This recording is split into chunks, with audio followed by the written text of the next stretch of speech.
the hand. The hangout. You got the whole world right in your hand right there, brother. What's going on? It's the Hangout Live here on Tuesday night, the best night of the week. July 13th, 2021. We are crazy how time is flying, brother. Flying by. It is flying by. It is flying.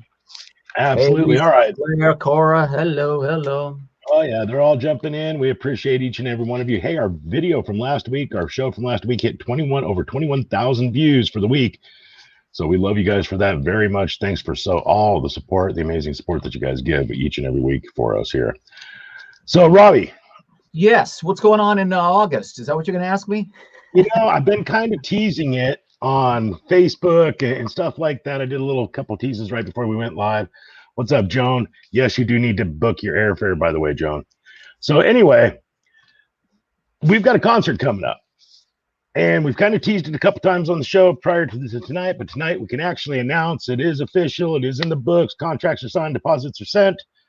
August 27th, Rock the River 2 is taking place right here in San Angelo. We are going to have Morgan Miles. James Hyde, the actor from Hollywood's coming out, flying out. He's going to MC the event with me. Part of the Hangout family. We love you, James. Thank you so much for that. Then we've got Tequila Rock Revolution, who's a kick-ass mariachi metal band. I said it. A metal mariachi band. And these guys are fantastic. Then we've got Quiet Riot taking the stage. And then, of course, the big-ass headliners that we've got. You know them. You love them. Yes. Next to me right here is Jack Russell's Great White going to take the stage and close the show out that night. Somewhere. Hey. I have to go that way. It is the opposite way I'm looking here, but it is. Absolutely. Strangely, but yes. So get your tickets now. Are they for sale yet? Or are they go on sale tomorrow? Friday morning, 6 a.m. Tickets will go on sale at www.stubwire.com. Get them before they sell out. Get them right away and fly into town. A lot of people need to just fly out for this. I'm just telling you, just come on in and join the party. Amen to that, man. We got to make this the Hangout Live concert. Not to just change the name. Yeah, maybe, presented by, who knows, whatever. Yeah, no kidding. Well, it is presented by the Hangout Live. It is under our company that way. But there you go. It's Friday morning at 6 a.m. Check it out. Yeah. All right, Sweet. so we've had a big week of guests calling in saying they're coming on. We'll talk about that at the end of the show because we've got one of the most amazing guests right here with us tonight. Most Robbie, amazing. His intro. The most amazing. The most amazing. Who do we got? Mr. Ken Mary. Ken is currently playing with the JRG Dubs. We've done, I think, 3 runs with them, and it's been super cool. It's been a lot of fun. We've hung out a lot in airports together. A lot. A lot in airports. We've spent a lot of time in airports, as he'll be able to attest to. And hopefully not as much moving forward. Hopefully our flights will be on time and it won't be so, stuck, delayed, whatever. But without further ado, I think we should just wait a minute. Blair Abernathy. Yeah, she did see that JRGW is going to be in Katy, Texas on the 28th of August.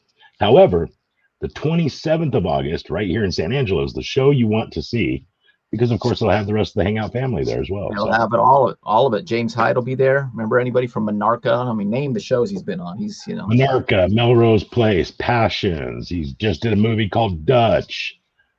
Fantastic actor. He'll be joining us live on stage that night and doing meet and greets and signings as well. So it's going to be a great time. All right, let's bring Ken in. Ken's sitting down here patiently. Ken, what is going on, brother? Hey, how you doing?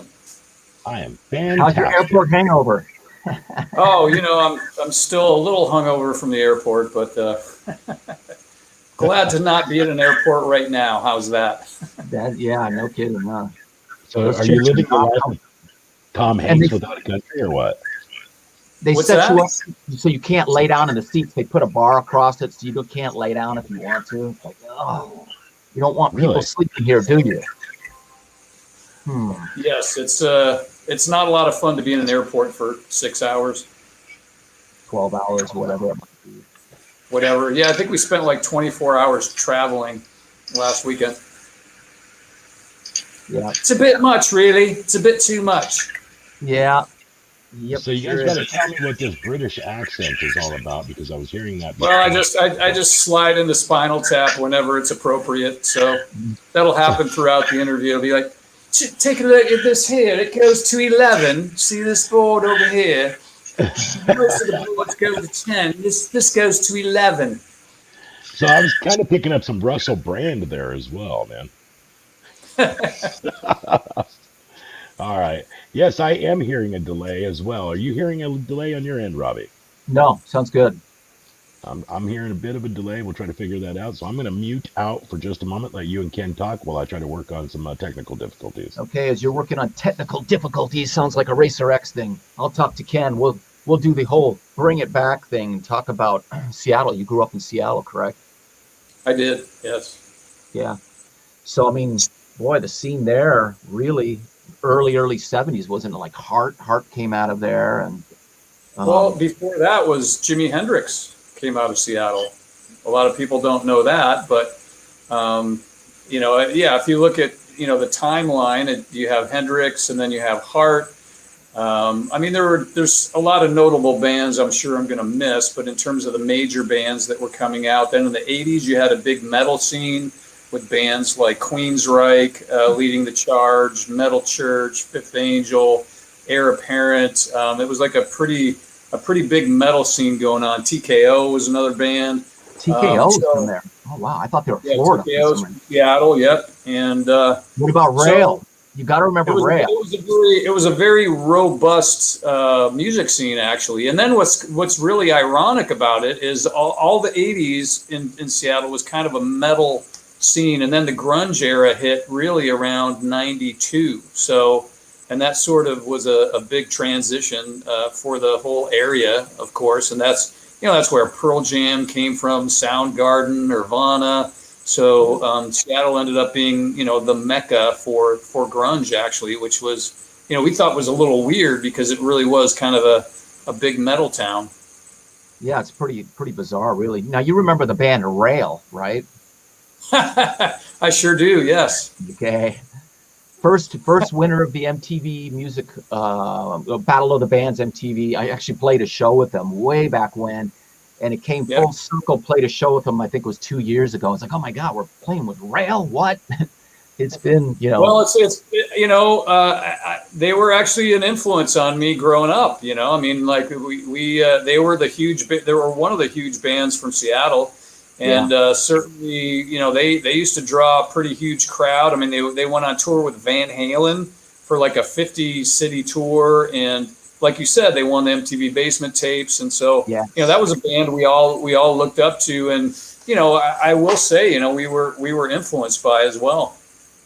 Yeah, they were cool, really cool guys. Both times I played with them, they were really cool. And the second time, it'd been so many years later. I'm like, hey, you guys. And I was like, man, we played together, and I was telling them they didn't remember, but I did, and they thought, hey, that's cool, because then they were actually opening for us with JRGW, so it was kind of for them to go, wow, this guy remembered. And I go, yeah, I remember really well. Because, I mean, they at that time had been around a long time, and they were a good band. They were around since the 70s, actually. Yeah. But, very nice guys. And some of them, like Kelly Nobles is the drummer. And I end up, we talk a little bit on Facebook, we'll send messages and stuff. So, great, good guys.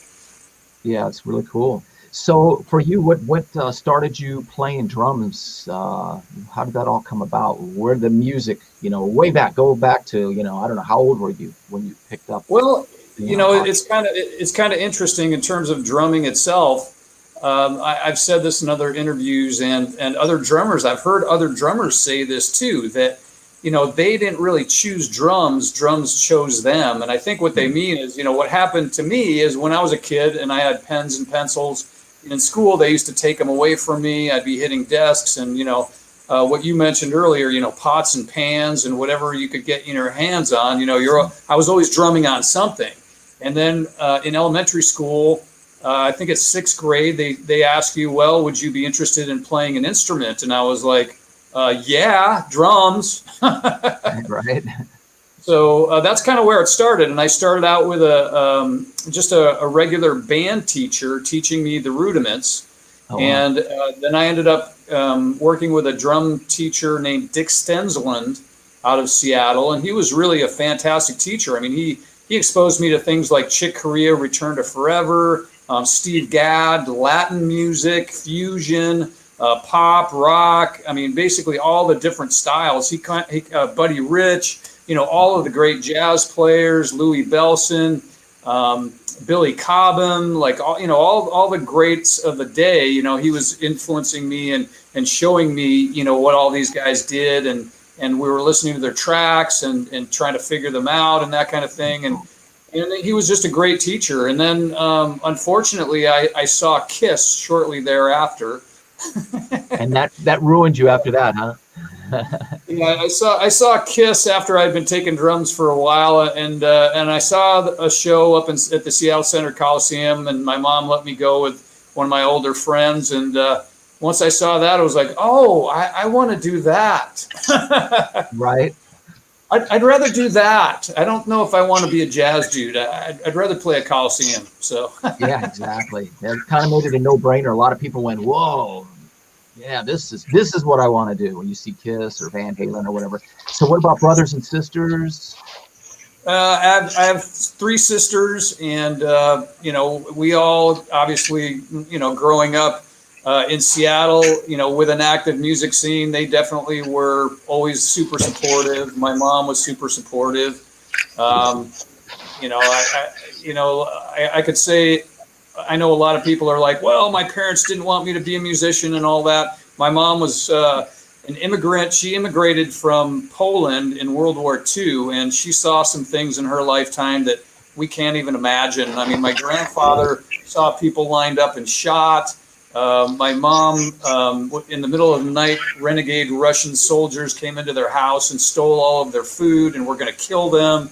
But my grandfather was a good talker, and he talked them out of it. So, I mean, the stories that I've heard growing up, they came to this country, and this was the country of opportunity. And so, I think in terms of my life, my mom was looking at me going, whatever you want to do, if this is what you want to do, if this is your dream, just do everything, everything you want to do, because she couldn't do what she wanted to do.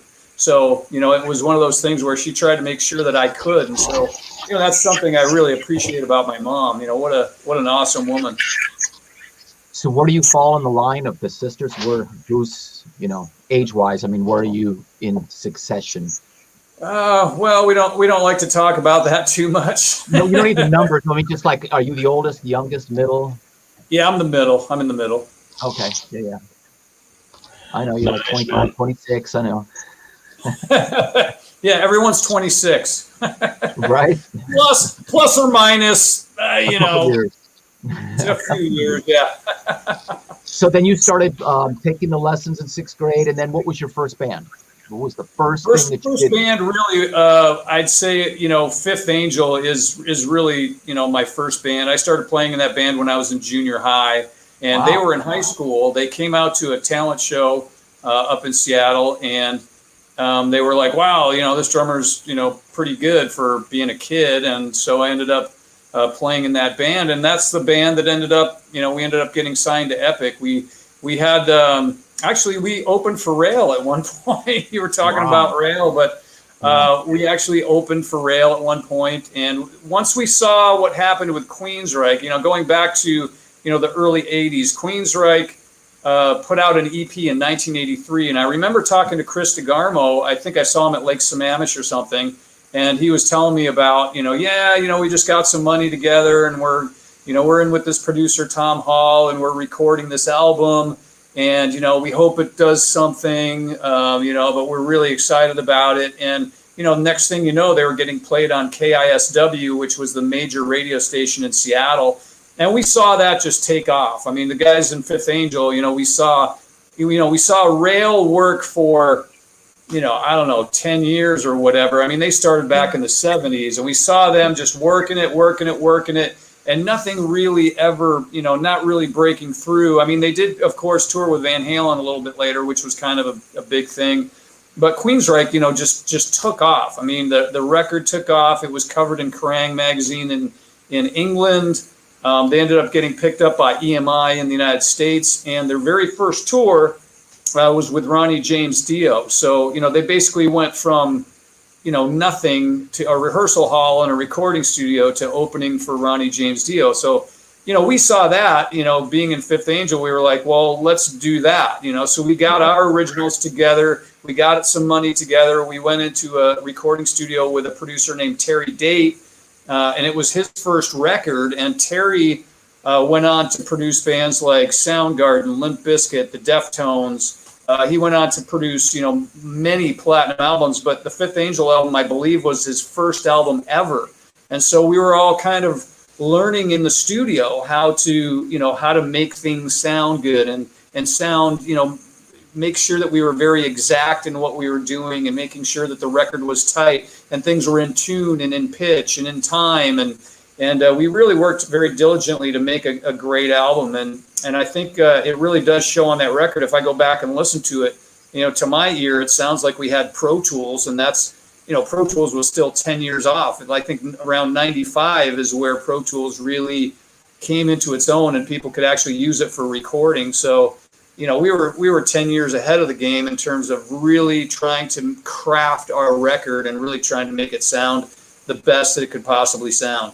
But you guys had to get enough money together to actually do that, to be able to spend the time to. Yeah, we did, and that's what we did. We just gathered the money up, and it was about $10,000 because we were working at night at a studio once again called Steve Lawson Productions, and it was, I think, $50 an hour back in 1985 or whatever, and so that's that was pretty expensive back then. Like $1,000 in today's money is probably about $35,000. So. It wasn't a small thing that we did, but we believed in what we were doing, and we felt like the band, was going to do something, which it did. We got picked up by Shrapnel, and then we got picked up by Roadrunner in Europe. And I was telling Robbie earlier today, Roadrunner was this small little label out of the Netherlands, and a guy that was running his name. Did you lose me? No, we can hear you. I still got you. Wow, that's weird. On my screen, I'm gone. But anyway, Cees Wessels was running Roadrunner, and last time I checked, he still was. But Roadrunner now is a massive company. They're a huge label in New York City, based out of New York City, and they have bands like Slipknot and Nickelback, and they're just a huge rock label now. But back then they were very small, and but we did end up getting enough exposure to where Epic CBS picked up the first album and an option on the second album as well. Yeah, there was. Nice. Evanescence was on that label too, aren't they? I think they came up right after that. I don't know. I'm not sure about Evanescence, but I'm pretty sure because Ben Moody was talking about it. He was talking about it one time, saying how they saw these other bands coming up and they weren't. It took them a while, and then all of a sudden, they were young too, and then it blew up. But everybody's impatient when they're young, or they're just impatient in general. But then all of a sudden it blew up. Like wow! And then when it happens, you realize how fast it happened. If it happens for you, you're 22 years old, but you're like, oh my God, I'm struggling for a year. It's so hard, and then they blow up, and it's like, you weren't really struggling, but yeah. Well, I think it just depends on what your aspirations are. And, we always, anticipated we were going to be, a huge success. Right. Right. Yeah. I mean, well, I think not necessarily, without any merit. I mean, I think, if you go back and listen to what the band was doing, I think it was somewhat appropriate. I mean, I think that, I think I told Robbie this earlier as well, that, Metal Blade re-released those albums, some 30 years later or whatever. So it kind of shows you, I know that the band was a big influence on a lot of European bands, and it was a big influence in the power metal industry in a general sense. So I know that it had a big effect. I don't think it was as popular or successful as we had anticipated, but, such is the music business, right? Yeah. Unprotectable beast as it is, right? Indeed. So how many years did you do Fifth Angel for then? I mean, obviously you started at it really young, and then it must have been years before you did that first record. Yeah, it was a few years before we did that first record. I think we did that in 85. And then I ended up on tour with Alice Cooper. This is where the timeline gets really weird because there's all kinds of records with my name on it that are come out between 86 and 88. And, it looks like I was in 10 bands, but I was really in Alice Cooper, and, basically Fifth Angel was another band that I was in. But I ended up on tour with Alice, and the thing we decided was, it was, the Alice tour was massive. I mean, his tour, those were his biggest tours aside from his original tours, like in the early 70s with the original band. These tours were his big comeback tours, and they started in 86 and they went to 88. And it was the Nightmare Returns tour and the Raise Your Fist and Yell tour. And those were just sold out, Coliseum tours. I mean, my fifth show with Alice was a live broadcast on MTV in front of 20 million people. The show was Joe Louis Arena in Detroit, which was sold out 2 nights in a row, 22,000 people. And that was show number 5. It was like, surprise. So how did that connection happen with Alice Cooper? How did that come together? Well, I was doing some live performing because Fifth Angel, we weren't touring. I mean, we were just recording and then trying to do exactly what Queensryche did, which is, wait for a great opportunity to tour. And that wasn't happening. And while that wasn't happening, it's an interesting thing to talk about. I mean, I guess I can go back and say, I think that the guys in Fifth Angel, you look at the guys involved, everybody was I'm trying to say this the right way. They're just intelligent guys. I don't think we were willing to, suffer and drive in a van and eat top ramen and, stay in horrible hotels. We were trying to do the fast track and do what Queensryche did.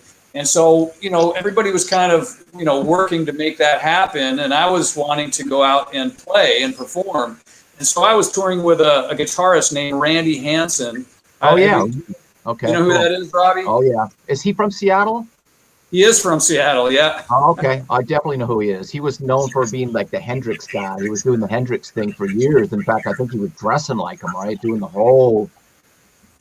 Yeah, as a matter of fact, he was selling out 3,000 seaters doing the Hendrix impersonation, and he's phenomenal at it. As a matter of fact, he's still touring, and he's playing like major venues in Europe and Australia. If you go on his Facebook, you can check out what he's doing, but he's still out there performing and playing and doing an amazing job. But I was playing at a club called the Whiskey A Go-Go, and for anybody that doesn't know what that is, I mean, that's probably the most famous rock club in the world. I mean, I think everybody's played there. Led Zeppelin's played there. Jimi Hendrix played there. Janis Joplin played there. Did I say Led Zeppelin already? The Doors had a residency there. Yeah, the Doors, Van Halen, Motley Crue. I mean, you name it. I'm sure Great White played there. Many times. We usually play there about twice a year. Yeah, so it's a very famous club. And I was playing there with Randy, and some people that were working with Alice's management company saw me play, and they were like, impressed. They were like, "Wow, you have some ability, you have some skills, dude."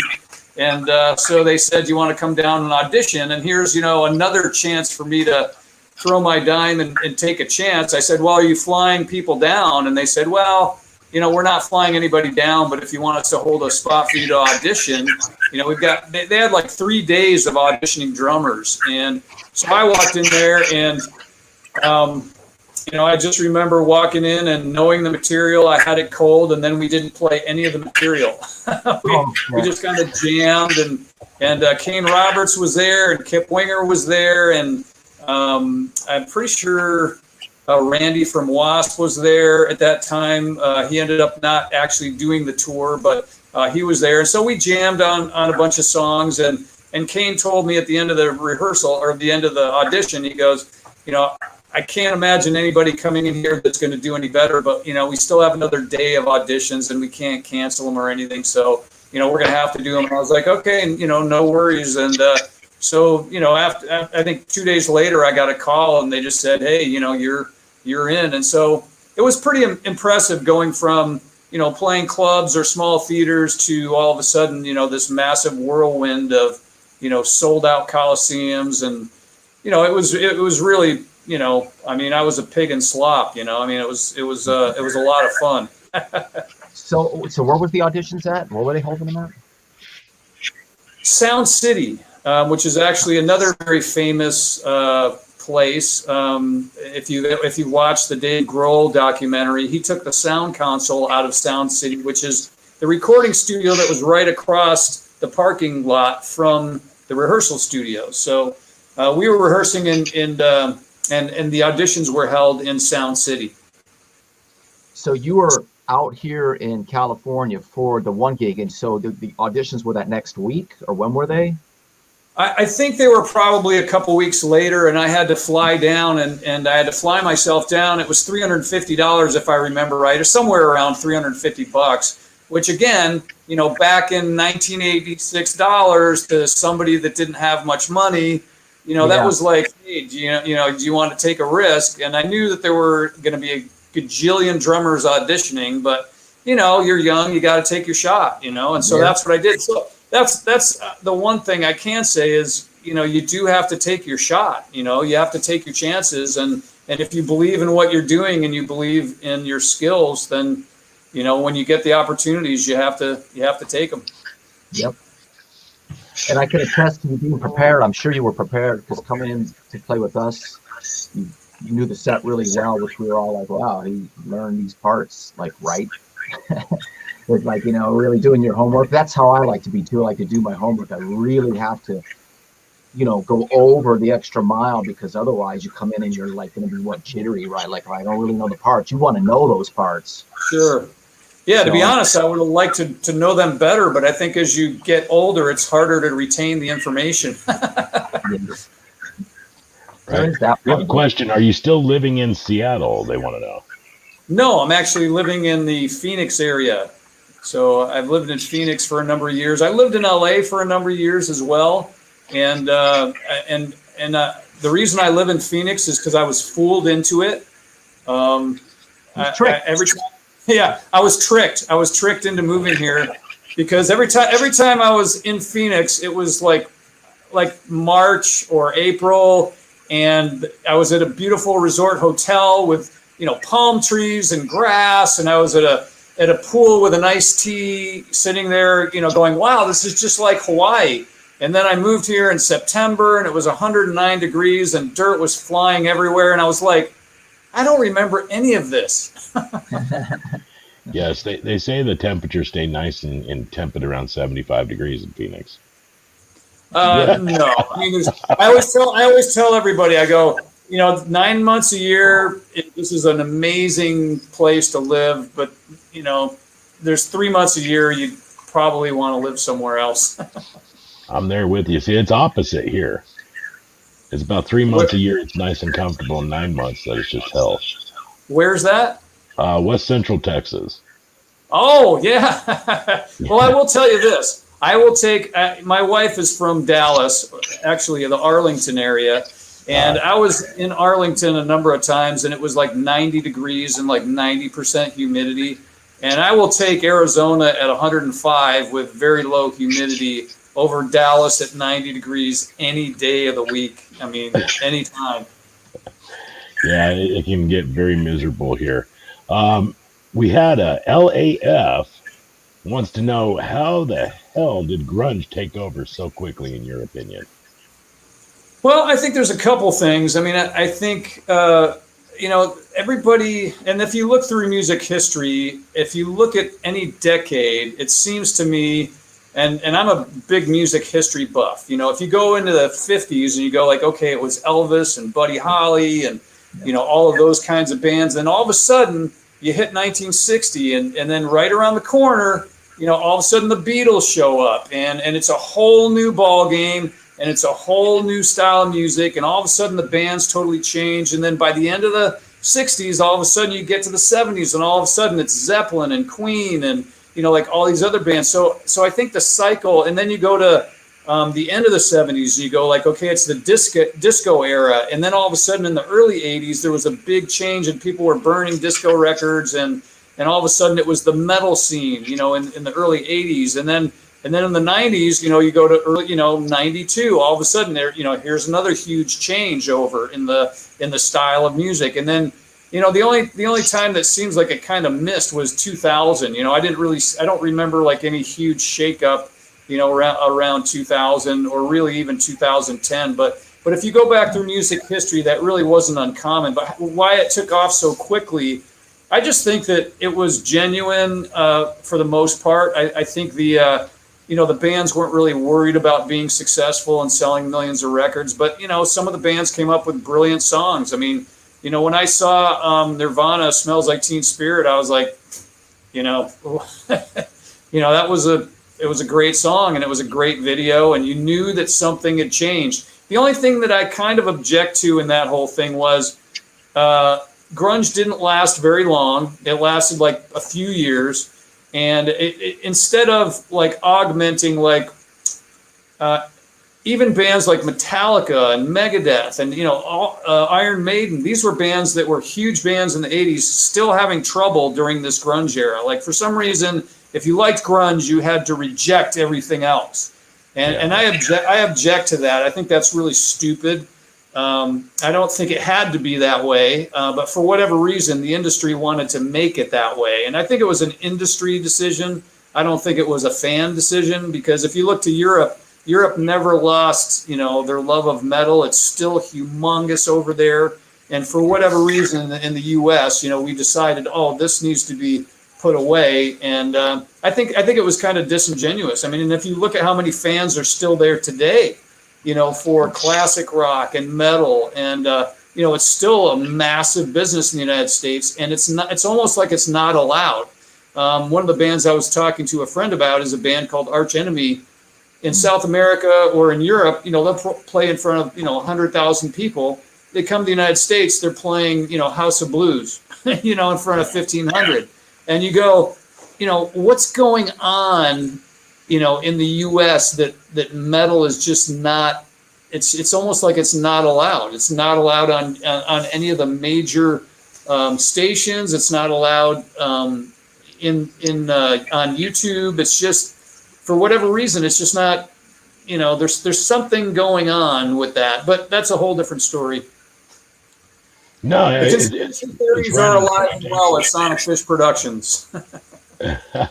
It's right on point, actually, and I think a little bit of that, you know, feeling disconnected. If you liked grunge, you couldn't like metal. There was the opposite side of that coin, too, that I was on. That I was not a fan of grunge. I was a fan of metal, and I didn't like the direction the music was going. So, fortunately, I mean, we get to jam out classic rock on a lot of channels now. I'm in radio, so that's what I do for a living. But you don't hear active rock on radio anymore, and the reason why is they won't sponsor it. And I've fought that fight 8 million times, that we need active rock back on the radio stations. And make radio stations what they used to be, where you can turn on and hear anything on one station.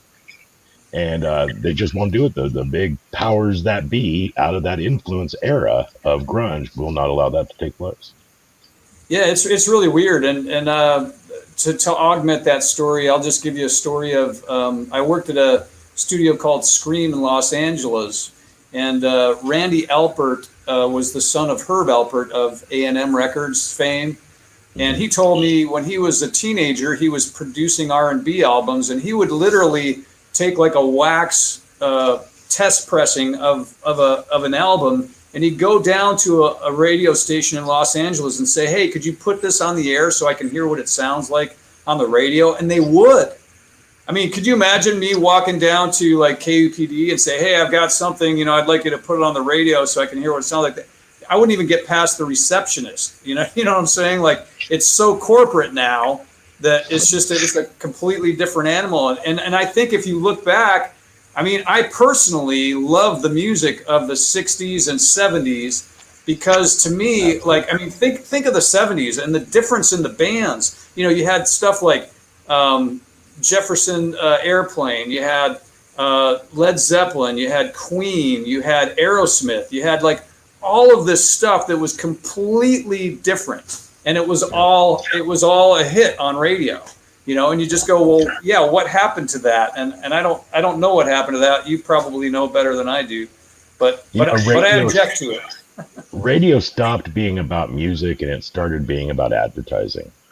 And to this day in my studio, and Robbie knows this, we've talked about it a million times on the show, is local bands, regional bands that have a demo and they want to be heard. They bring them to my studio, they send them to me, I'll put them on the air. I'll give them rotations and I'll see what kind of feedback we get from an audience.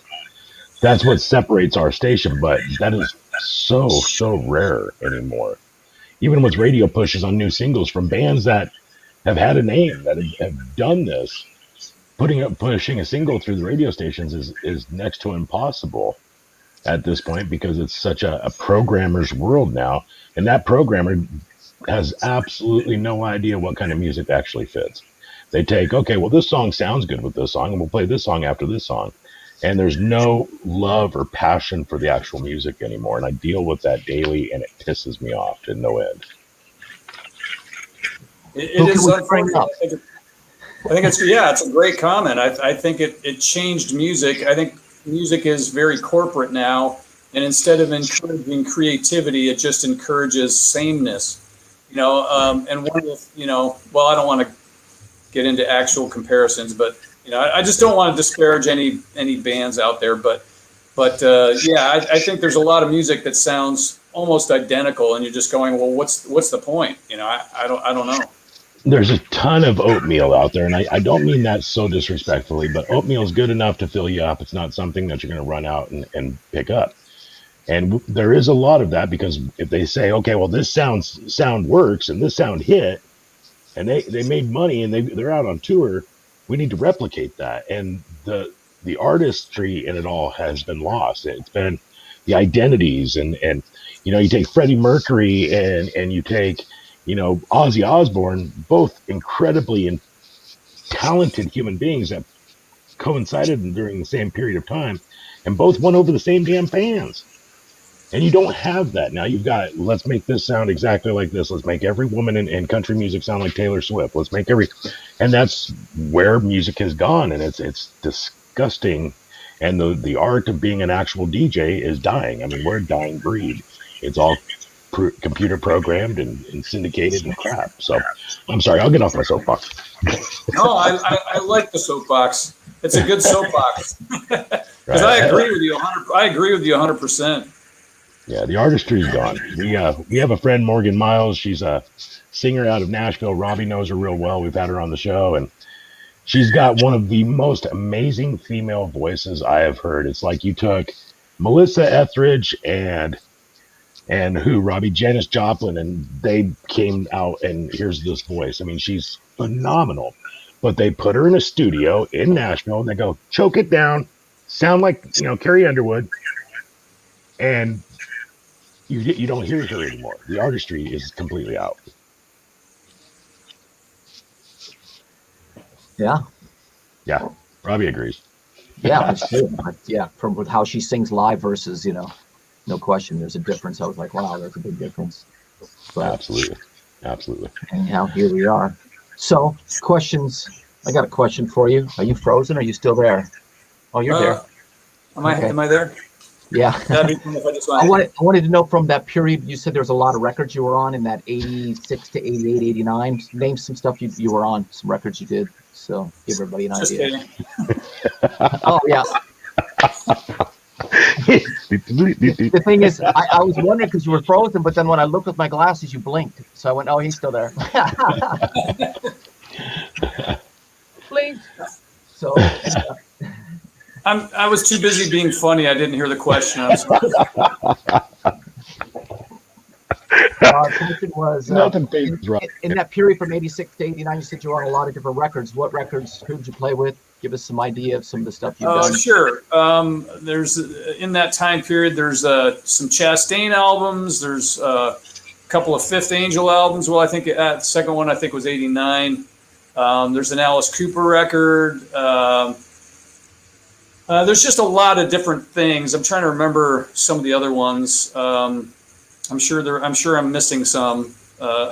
but I know anyway, it was a very active time, and some people have asked me like, well, why were you playing on so many records? And I basically said, well, it was a time period prior to Pro Tools and prior to things like Beat Detective and Elastic Audio. Like nowadays, we could take a drummer that maybe not fully in time or maybe a little bit,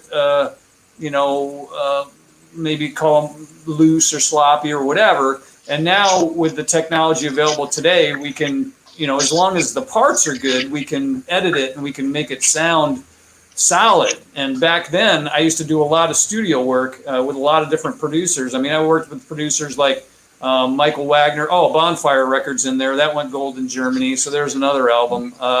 That's in that same time period. But back then, I was in fairly high demand just because I really was able to work with a click track well and play behind the beat or on top of the beat or on the beat. And, whatever a producer wanted it to sound like, I could really adjust and do what they wanted to hear. And so I ended up working with producers like Michael Wagner, Andy Johns, Reinhold Mack, who did some of the Queen recordings, Mick Gazowski, who I think mixed like Mariah Carey and Christina Aguilera, Terry Brown, who of course is from Rush fame, Terry Date, of course, who we talked about earlier. I mean, that's just some of the producers that I've worked with. So I felt very fortunate to have that opportunity. So I'm curious where you actually learned that pushing, pulling, and sticking thing, because a lot of guys don't know. A lot of drummers do not know that. I mean, they just play and they're like, they're typically, rushing in front of stuff and don't really even understand. I mean, I can play to a click, but they're not really playing to a click. They don't get the whole, concept of really doing those things that make the music feel the way it should feel, or you're trying to achieve it to feel. So where did you first pick up on that? Well, I think some of the influence were some of the drummers in Seattle. Like if you looked at Michael DeRozier from Heart, what an incredible drummer, and just meat and potatoes, super solid, very Bonham-like, and certainly he was an influence. And what I did when I was, I think it was around 1985, actually pretty close to the Fifth Angel album, I bought a drum machine. Which at the time was, again, pretty expensive for back in 1985. And what drum machine?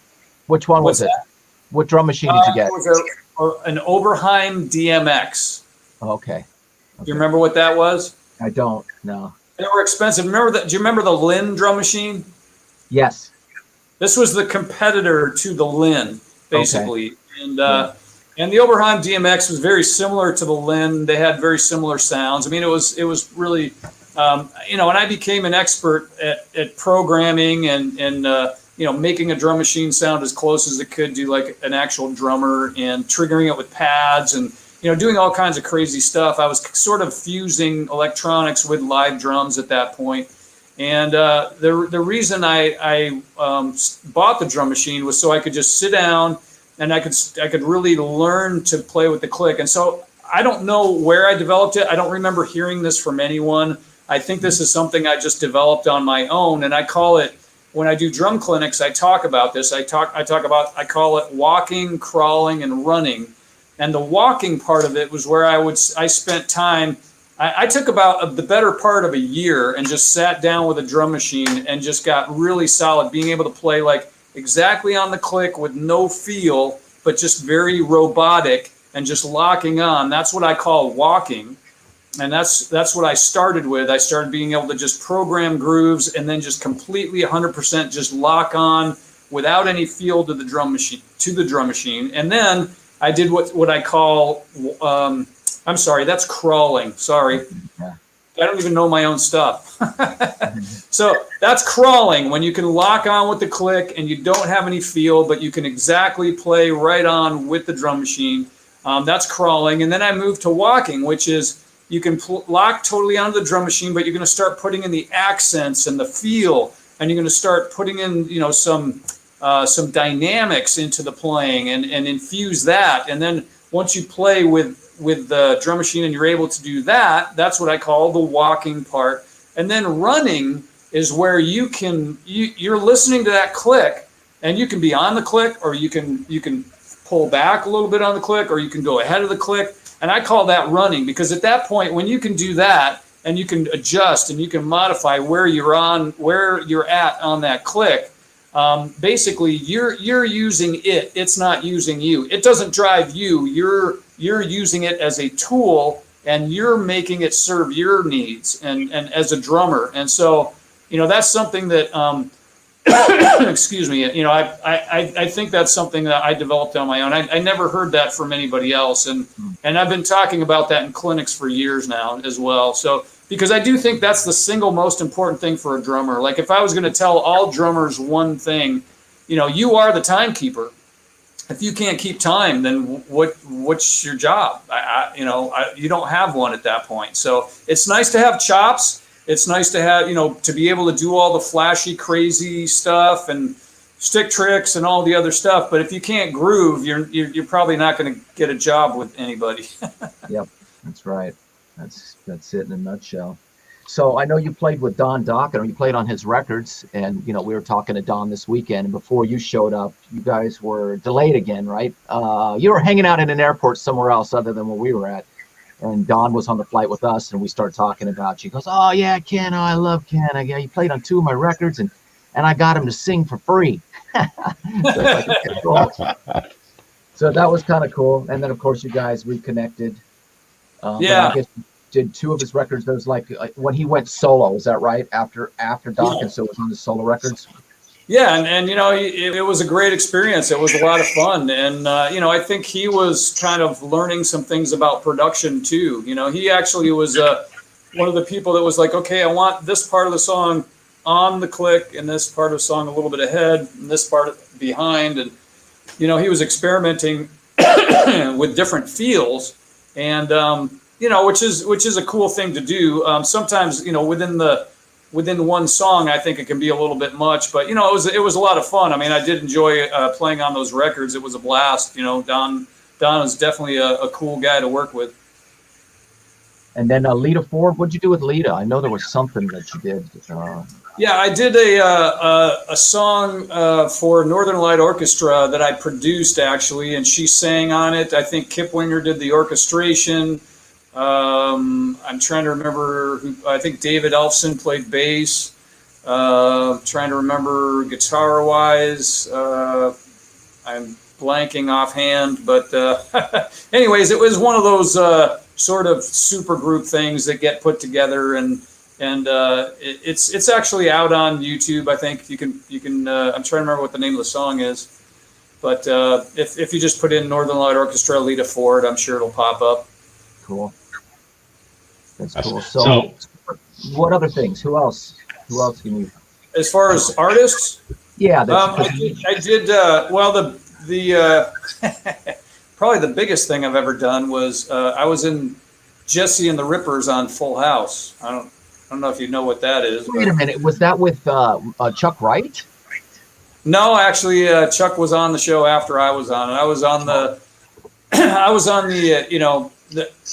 when Jesse and the Rippers had their formative breakthroughs, I was in the band. I mean, that was when the video was on MTV. We did the Disney World grand finale with the Beach Boys. I'm trying to remember, the other episode was, I think, called Prom Night. So I always joke, that, I was there when the Rippers were the biggest. So. Nice. That's badass, brother. So it's now time in the show for you to tell a bus story. Most embarrassing or ironic bus story you can tell on the air, maybe from the days with Cooper. Let's see. Ironic. Well, I wish I did have amazing stories. People always have these ideas. Like, have you guys seen that show, Tales from the Tour Bus? Has anybody seen that? No. You have to watch it. It's about the country artists like Waylon Jennings and everything. Somebody gets shot on every episode. Like, I don't know. Like, when you want to talk about the real rock stars, like, just go watch Tales from the Tour Bus. The country guys were the real rock stars. They were shooting people. I mean,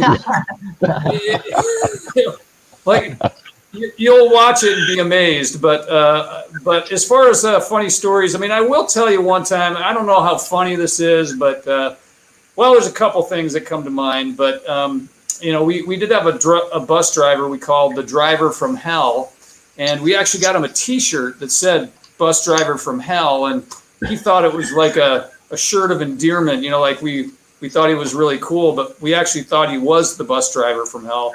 One time I woke up, I'm getting bounced around in my bunk, just kind of flopping around. And I get up and I walk up and I peer over and I'm looking at the odometer and we're going like 80 miles an hour. Now that in itself is a little bit of a problem on a tour bus. Tour buses shouldn't be going 80 miles an hour. But the thing that made it even worse is the fact that we were in Canada. It was January. There was ice and snow everywhere on this thing. I went to the lounge and Kane was back there and I go, dude, we're all dead. We are all going to die. Like, you're going to be over there. My arm's going to be over there. Like, I was just saying, like, we're going to definitely die. And that was the bus driver from hell. And he had the shirt to prove it, but he was the bus driver from hell. So he was was he worse than Skip?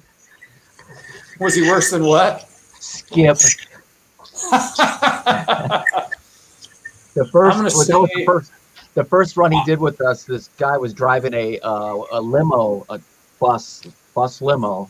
His name was Skip. Sorry, Skip. But man, Skip was it was scary.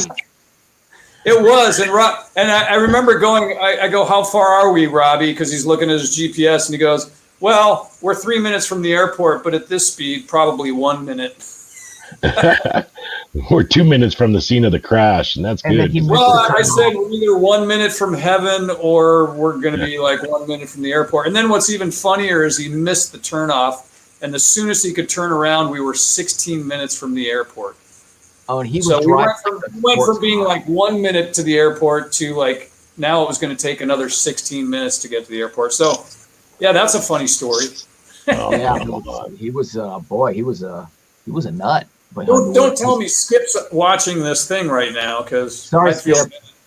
He's a nice guy. I mean, I loved him. A great guy, but man, he was a nice guy. But he changed when he got behind the wheel. It was like a freaking sports car to him. Karen says she has a Jesse and the Rippers T-shirt. Ooh. Well, that's awesome. Well, here's the funny story about that. I've done a lot of other things, obviously. Toured Coliseums and tons of touring and tons of albums.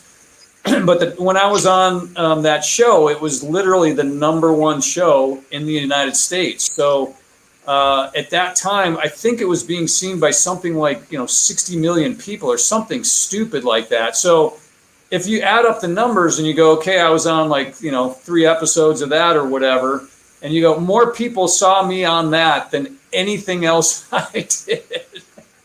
It's funny. Jessica's kind of funny, right? I mean, it's like you work your whole life, you develop all these skills, and then you're on Full House, and more people see you do that than anything else. Yeah, it's funny. Crazy. So you also did House of Lords. Yes, I did. I was in a band called House of Lords, and I was one of the original members. We worked closely with Gene Simmons. Everybody knows Gene Simmons from Kiss fame, and which is funny because. When I was a kid, I was thinking to myself, wow, I wonder what Gene's doing right now. And then there were certain parts of my life where I knew exactly what Gene was doing right then. So it's funny how things work out like that. But I did tell Gene when I met him, I said, well, you owe me about $1 million because I had, every poster, T-shirt, went to the concerts. And he goes, sorry, kid, no refunds. Yeah, I don't see him forking over the cash. Yeah, not going to happen. Right. Sandy says that tour rocked with House of Lords. Yeah, the House of Lords, that was really I go watch footage from that band. It really was a pretty incredible band. You had Doug Aldridge playing guitar. You had Chuck Wright on bass. You had Greg Giuffria playing keyboards, and you had James Christian, singing, in his prime. Just a phenomenal, I think it was a pretty phenomenal band. I watched a show. It's on YouTube from I think somebody bootlegged us in 1990 in Florida somewhere, and I watched it, and it was like you can almost press that, like you can almost make a record out of that. So it was a highly skilled band, I think. Yeah, it's pretty cool. Now, what about Accept? Yep, I toured with Accept. They're still friends of mine, Wolf and Peter, and that was an interesting situation. The drummer had a bad back, and he had to leave the tour, and so I had 2 days to learn, probably 15 songs, and I had to trigger the backing vocals a 16th note off. So, like, if you're going to viewers that are musicians, like let's say you're going, like here's the groove, and you're going balls to the walls. Okay, so there's the thing. You'd have to hit the pad on the and. So it'd be 1, 2, 3, 4, and da, da, da. So I was triggering the backgrounds and playing drums, and I had to learn everything in 2 days. And I think when you're very young and your brain is very sharp, because Robbie's going, well, why can't you do that now? Because my brain's just not as sharp. That's funny. Good time. So that's pretty cool. Playing those songs must have been a blast, right? Well, it was. That was a band that I grew up with as well. I've had a great opportunity to work with a lot of my heroes, and it's really been it's been a lot of fun. It's really what did somebody say? Something about seventh notes. 16th notes. 7th notes too. Yes. Yeah. A lot of those. There's a lot of those for sure. So they want to know top 3 drummers, your opinion, all time, 30 seconds. Absolutely, no question. Buddy Rich, greatest natural drummer of all time. Neil Peart, greatest drumming composer, and opened all of our minds as far as what you can accomplish in terms of writing a drum track. John Bonham, groove and feel unequaled by anybody. Truly a master. And when you go listen to songs like "Fool in the Rain," he was like 30 years old when he tracked that. And if you listen to the drum track soloed, just incredible work. So those are actually my 3 favorite drummers. I have a whole bunch of influences, but those are probably the 3 biggest influences on me. Are Buddy, Neil, and Bonham. And I did get a chance to work with Andy Johns, the producer that I don't know if I mentioned him, but I did 2 records with Andy, and Andy was famous for firing drummers. And I told Robbie this story that, like, if I had to say, like, one of the greatest compliments I ever had in my whole career, I was working with Andy on the second House of Lords album, and we just finished a song called "Can't Find My Way Home," and Andy grabbed me in a bear hug. And he was 6'4" or something like that. I'm like 5'10" or so, but he's this hulking guy, and he grabs me and he goes, "You in Bonham, man, you in Bonham." And I was like, I won't forget that ever. I mean, that was like, that's like the guy that recorded my hero was telling me that, and I was like, man, that was another one of those moments where you just go, wow, like what a great moment to have, something I will never forget. How freaking awesome is that? So you, in your studio, you had one of my favorite bands in there, Night Ranger. You recorded Night Ranger recently. I love Night Ranger. We played shows with them, I think maybe 5-6 times. And I stick around and watch those cats every time because it's a clinic, Yeah. They are a machine. They're a well-oiled machine. And Kelly was in here. We tracked the drums, and I engineered. And he's a fantastic player and awesome guy. It was a blast. I think we did 12 or 13 tracks, and that's off their new album that's out now. So there's the plug for the new Night Ranger album. Go check it out. Bing. That's cool. So how did they do it? Did they give you templates for him to play to? They had template tracks. How did they do that then? Yes, they had clicks and some demo tracks, and I think they sounded pretty refined, as far as the demos go. And when they retracked vocals and I think retracked some of the guitars, but really it was very well organized, and the songs were all arranged, and Kelly just had to basically track his parts to it. And, again, he just did a great job. I have some footage of him tracking. I'm going to try and, I'll get his permission and see if I can post it on Facebook. But yeah, he did a super job. So how did that come about? How did they end up in your studio? Because they're all in Northern California, right? And I know Jack used to have a studio. I guess he doesn't anymore. But how did that connection happen where they called you and said, hey, we want to track drums in your studio? Well, I'm trying to remember who recommended me to Kelly. Somebody recommended me to Kelly, and Kelly said, hey, can you send me some drum tracks, that you cut, in your studio or whatever. And I sent him like, 3 or 4 songs of different things, different projects and different albums. And, he really liked the sound of the drums. He's like, yeah, dude, it sounds like you really know what you're doing. And I said, well, I at least fooled him, right? Right. No, but no, in all seriousness, he really liked the tracks. And so he brought his kit in and we had a great time. He had a great sounding kit and, our room sounds great. We've got some great preamps and all that. And, everybody was very happy, I think. I mean, everybody was very, very pleased with how the record turned out. So how many days was he there, and who was there with you when you did this? It was just Kelly and myself and his drum tech. And I want to say we worked for probably, maybe 6 or 7 days. Okay. Wow. I would have thought that some of the guys would have been there overseeing it, but they weren't. They just let him do his thing, huh? Well, yeah. I mean, they had recommendations. I mean, we would send them tracks, and then they would say, hey, could you try something here? Could you try something there? Maybe punch in this part here or whatever. So, we would send roughs, and they would make some comments. But for the most part, by and large, I mean, they've worked together for so many years. I think Kelly instinctively knows, what's going to work and what's not going to work, and what he's going to like and what the band's going to like.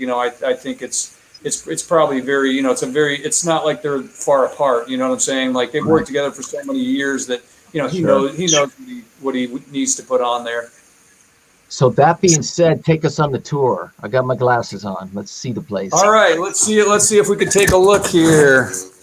I will unplug this, and I don't know. I'm going to have to try and look. Can you still hear me?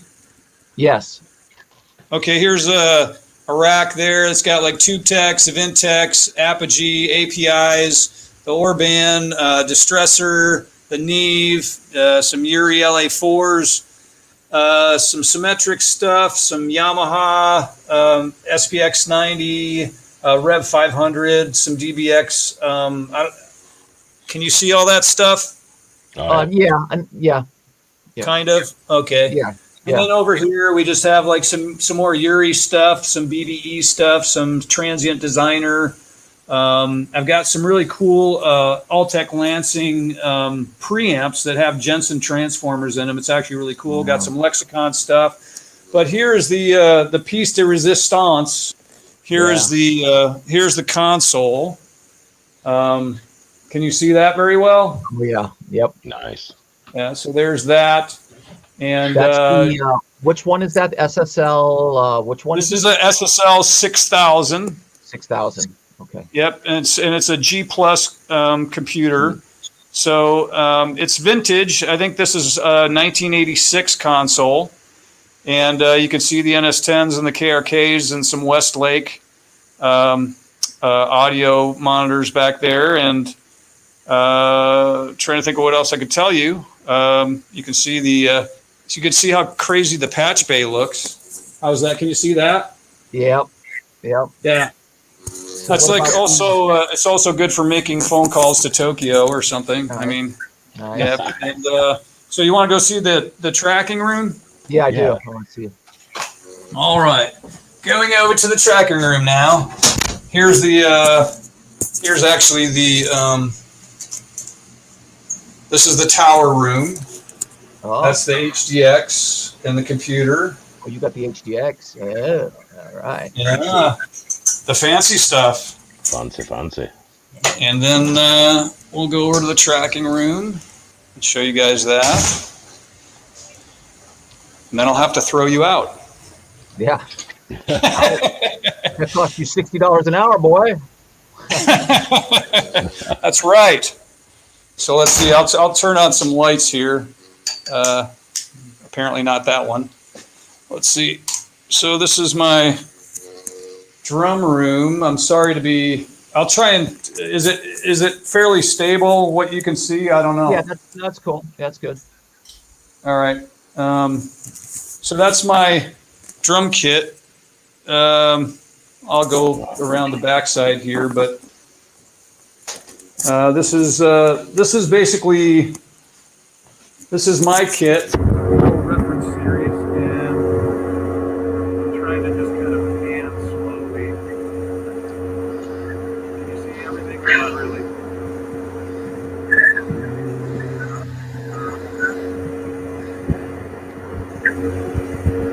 Is that helpful at all, or? What was that? Yeah, it's not really, huh? Is it too hard to see? No, Maybe if I go to this side. No, we could see. You could see. There was a loud buzzing going on. I guess you had turned something on. Oh, okay.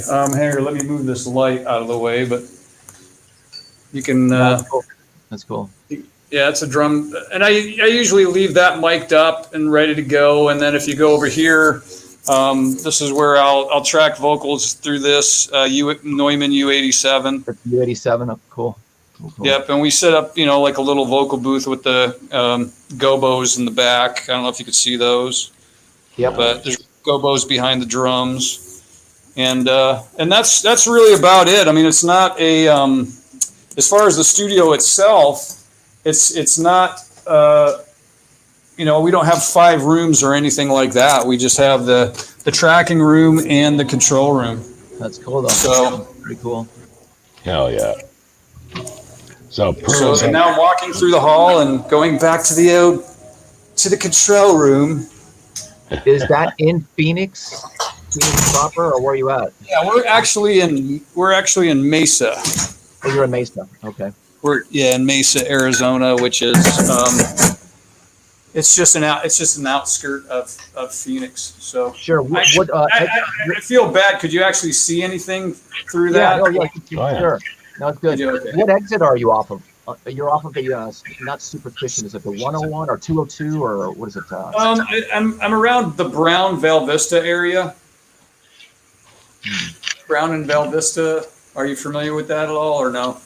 No, Val Vista. My brother lives in Mesa. That's why I was wondering. I drive out there once a year usually. So I want to say it's the 202. It's the loop or whatever that goes down there. He's down at I can't even remember what road he's on. But those ones don't sound familiar, but must be close to where he's at. Mike Gladden is saying that he's been to your studio several times and been behind that kit. Yes, he actually has. He's for once he's telling the truth. I'm just kidding, Mr. Gabi, just joking. Right on, brother, right on. Sweet. Awesome. Well, very cool. Well, good talking to you guys. And we covered a lot of good stuff, right? I think so. And I'll be seeing you this weekend. I'll be seeing you Friday. Yes, you will. Friday. Where are you guys playing this weekend? We are What's playing that? Palooza in Ohio, Pickerton, Ohio. Pickerton, Ohio. Right on, with man. Firehouse, and then we have a little bit of time off to get some stuff done, and then we'll be doing another one with this one will be good for you because you'll get to see Kip again because we're playing with Winger, The Sweet, us, Winger, and Skid Row on August 7th. I sent you flights yesterday. You did get them, right? I did. Yep. Yeah, that's cool. Yeah, we'll get to see my buddy Kip. When was the last time you talked to him? It's been a little while, actually. So, I jammed with him last time he played Arizona. They played the casino down here, and I jammed with him a little bit. So it'll be good to say hello to those guys again. They're always a very talented group of guys. That's going to be Red Beach and Kip and Paul and Rod and John. Is John going to be with them? Do you know? Probably. I think so. Yeah. Yeah. Yeah, what a talented bunch of guys. Yeah, it's killer. It's a good time. Our first shows back were with them. Wow. So it's pretty cool. So they'll be surprised to see you. I'm sure they'll be like, "What?" Yeah, I'm sure they will be. They'll be like, I'm sorry, what was your name again? You got a little more hair than the other guy. Dickie. A little bit more than Dickie. Good old Dickie. Well, I was going to cut mine anyways, so it's like I think hair can be overrated, but I don't know. When you're losing it, it's not overrated. I double dog dare you, shave it. Yeah. Well, double dog dare you. Like there are certain guys like look really good with that look. Yeah. I'm definitely not one of them. Yeah, I feel the same way. Neither am I. Mike says that you helped him do an interview in a bathroom with Kip. Yeah, we were at BLK, which is I was hanging out with them, and that was the only place that was quiet because they're it's outdoors and it's very noisy, and we were doing a little broadcast for Mike, and so we went inside the bathroom, but that's something that we don't talk about. No, I'm just kidding. I'm just sure. You try and make the story more than it is, like I was telling you about that, the limo ride with Axl Rose and his girlfriend. Right. Right. Absolutely. Absolutely. Ken, thank you so much, my brother. Thanks for coming on with us this evening. And thanks so much for having me on. It's great talking to you, and great job with your show. I hope it does really awesome. I heard you say there was like 21,000 views on your last episode. 23,000 is what I saw. 23. Wow. Yeah. That's impressive. Great work, you guys, and thanks for having me. Absolutely, brother. Thank you. I'll get more questions in this weekend. Okay. We'll see you next time. All right, that's Ken Mary joining us live here on the Hangout Live. Live on the Hangout Live? Isn't that a redundant statement? Push like, share with your friends, push like if you're on Twitch, push it on Twitch. If you're here on Facebook, put it on Facebook. If you're on YouTube, push it on YouTube. Wherever you may be, push that like button and spread the word. Good, right? Good. Yeah, and good. And we've got a show coming up on August 27th. August 27th, San Angelo, people. It's the Hangout Live show. Hangout Live show. You might want to fly into that one. What's the closest airport? Closest airport, man. They can fly right into San Angelo here locally on United Airlines, or closest one after that is either San Antonio or Austin. It's all relevant. So get tickets for that. Get it set up. Atsuko, we're gonna see you here. I hope. I see you in the comments over here. You were here for the last Rock the River. So we're building a brand. We had Rock the River, which took place 2 years ago here in October, where we had Warrant, Jack Russell's Great White, and Firehouse take the stage. This time, I want you guys to go check this band out, honestly. When you get done on here, type in Tequila Rock Revolution, Close My Eyes Forever. Okay, it's a cover of course, Lita and Ozzy's great hit. Watch it, check it out. You're going to think they're phenomenal. It's going to be cool. They're going to open up with Morgan Miles. James Hyde's going to be out here. Quiet Riot's going to take the stage. And then, of course, Robbie, Jack, Tony, Dan, Dickie, Ken, we're not sure yet, is going to take the stage and close out as the headliner. It's going to be a great night that night. Yep. It's going to be phenomenal. August 27th. See, it's right there. It says it right there. There it is. I wouldn't lie to you. Tickets go on sale Friday. Get them. Friday morning. Stubwire.com. Before all right, so it's gonna be big. So next week, who do we have, Robbie? Well, Blas Elias, I hope. I gotta send him a message and confirm, but I would say, yeah, he said he was up to do it. That will be killer. Right. I will confirm. 27th. The 27th, we're still working on somebody, but I just did get a confirmation out of Robert Mason's people. He will be on the Hangout Live on August 3rd. August 3rd. August 3rd. Yes, Sandy. Quiet Riot. What the fuck? No, it's Quiet Riot. That's lovely. You got to come see us. Yeah, Come on, Right. bang your head. What's up with that? Bang it. Come on, feel the noise, Mama. We're all crazy now. It's going to be a great show. Yeah, Of we have course, to get Morgan Chuck on Wells. here too. Chuck will have a lot of great stories, so I'll be reaching out to Chuck. I think he'll do it. I think he'll want to come on and talk about the show, but talk about a lot of rock and roll history. Amen, brother. We've also got the boys from Night Rider or Night Ranger coming on to discuss their new album and the things that they're putting out now. So we've got them in the lineup. We got a lot of great people in the lineup. Yep. It's Sweet. gonna be good. All right, let's get out of here. I'm having all kinds of difficulties with my headset for some reason. So Yes. I'm gonna go ahead and click out, and you guys have a nice week, and we'll see you next time. Yes, Matt is unfiltered. Yes, I'm that guy. We'll see you next time.